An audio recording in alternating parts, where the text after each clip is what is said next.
Well, hello there, motherfuckers, and welcome to your Smackdown review. And this is a depressing show in many ways. I mean, Eric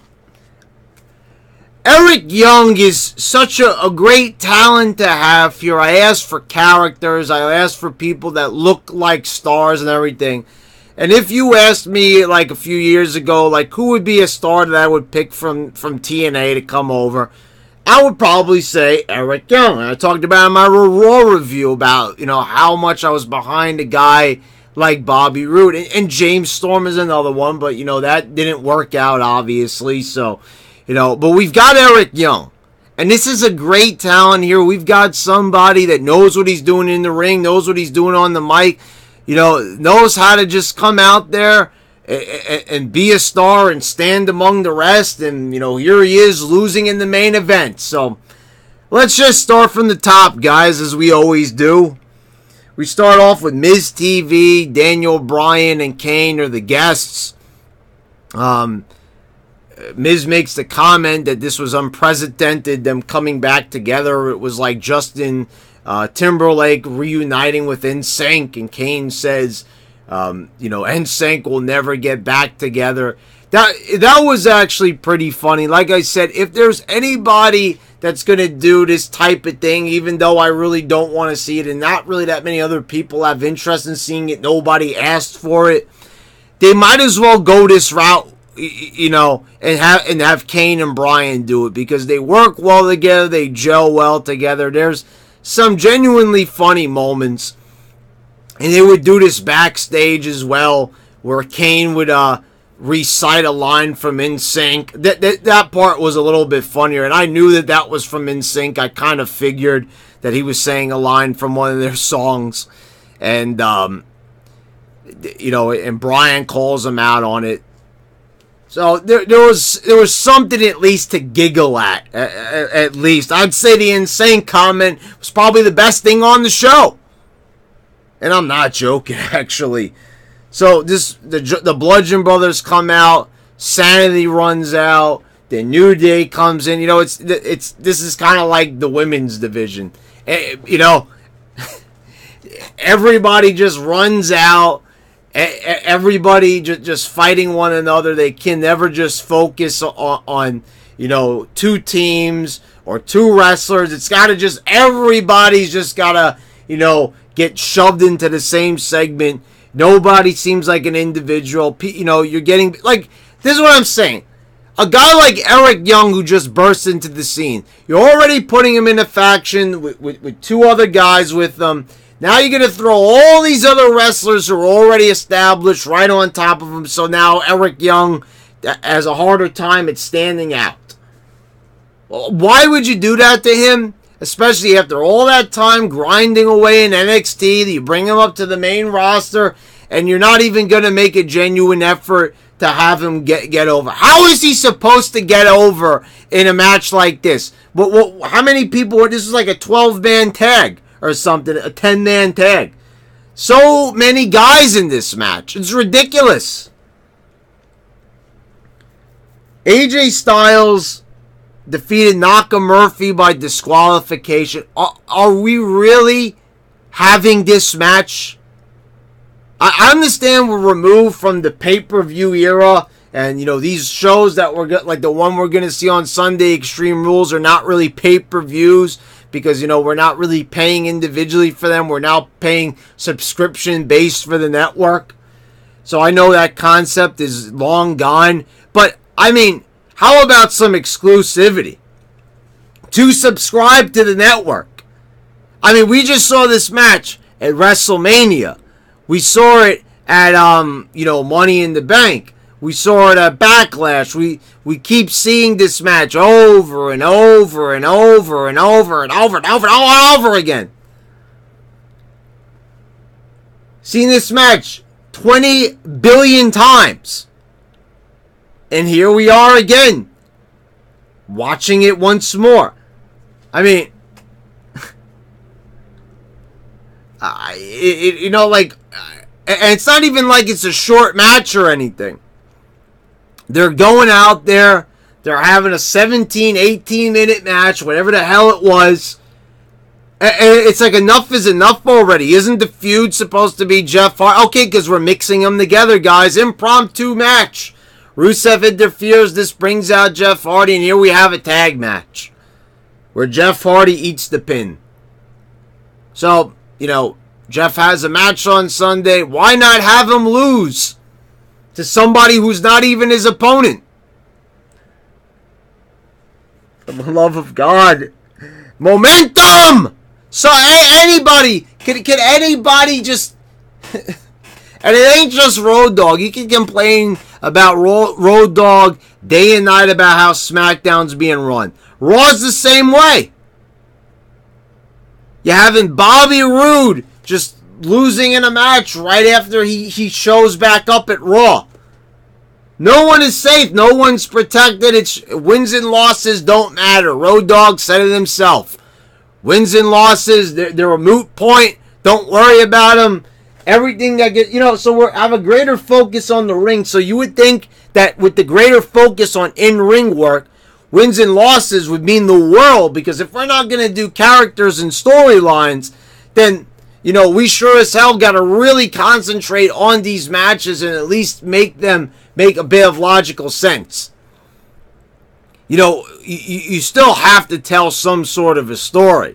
Like, who's winning this match and why. You know, it's not college wrestling, you know, that we're just having a bunch of... Or is it? Because I don't know. Because people are just losing... win some matches, lose some matches, you know. And this goes on week after week.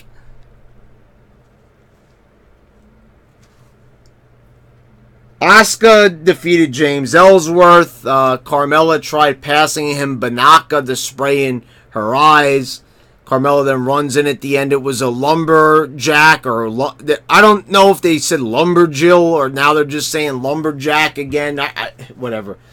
So, you know, the heels were fighting with the faces on the outside. There was chaos. And then Ellsworth manages to get the spray in on her eyes on Asuka. Carmella does a kick. And then backstage, Paige makes a stipulation. They're going to do the shark cage thing they did with Enzo last year. They're going to suspend him above the ring. You know, not even a year removed from it, and they're already going to be doing this. You know, okay.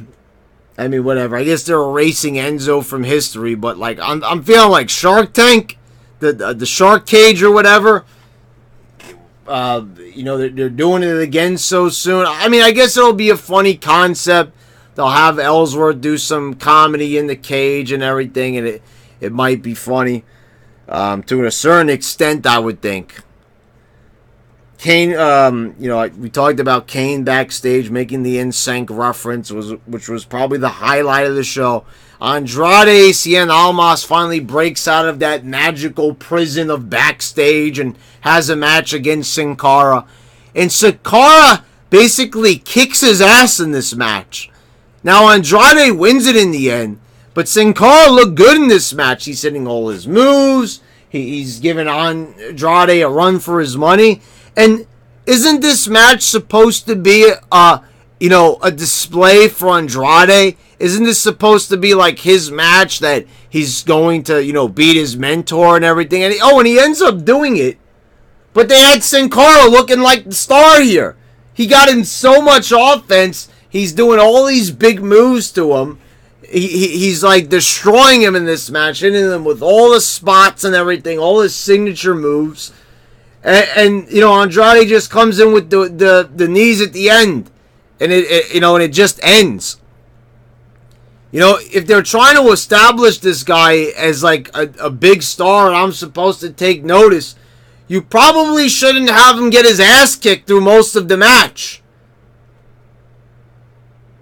So once again, I don't get it. You know, it's like this is almost as bad as losing. He barely won. He just kind of pulled it out in the end. So after weeks and weeks of just, you know, whatever with this guy backstage, you know, complaining about Sin Cara, you know, he looks pretty inferior, I have to say. Like, Sin Cara looks like the guy who should get the push, not Andrade, based on the match that they're showing us.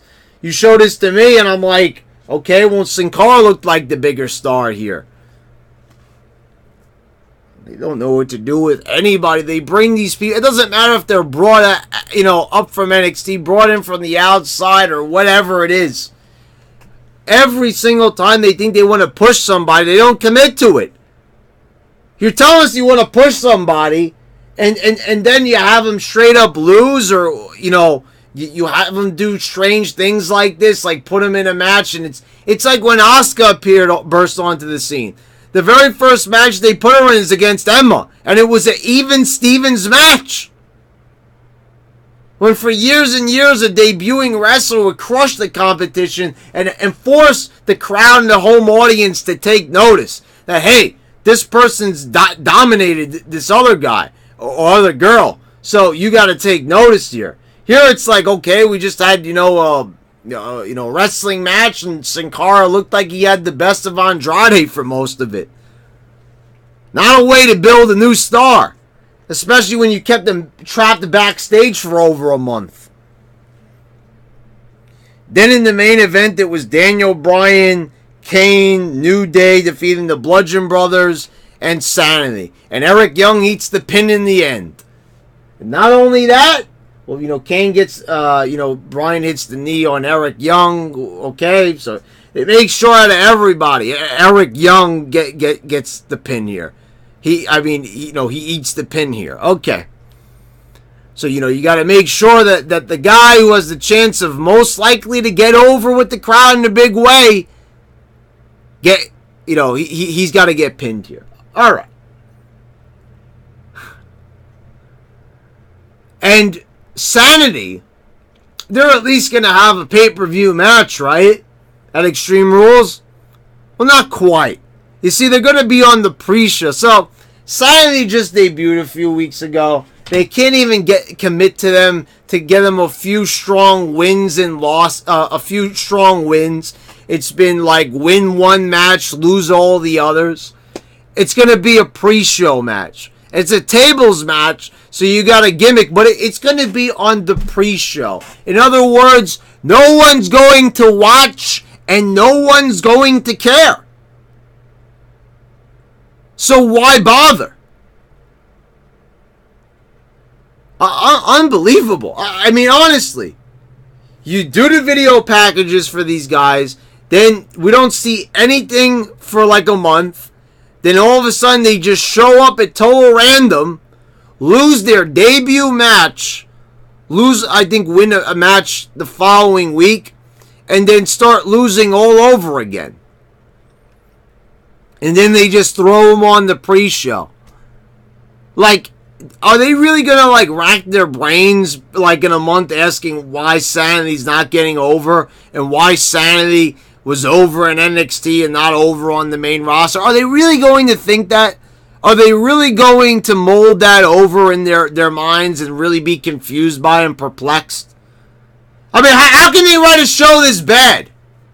How is it even possible to sit down and see talent like Eric Young, to look at a guy like Killian Dane, and really observe the potential here, and just fail to do anything with it?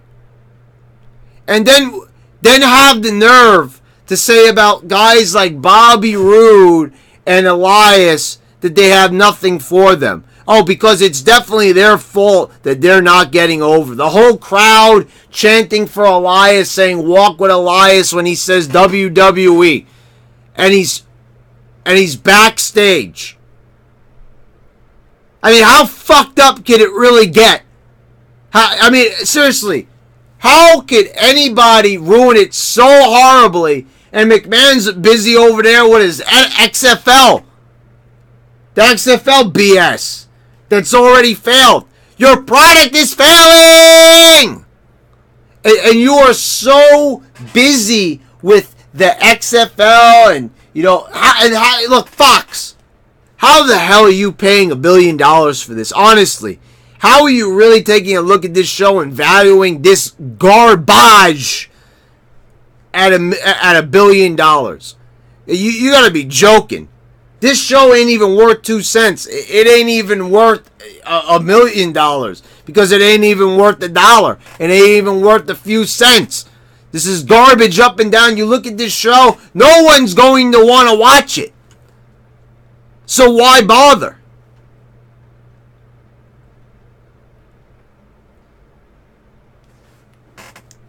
Anyway, guys, this has been your YWC champ, and I'm signing out.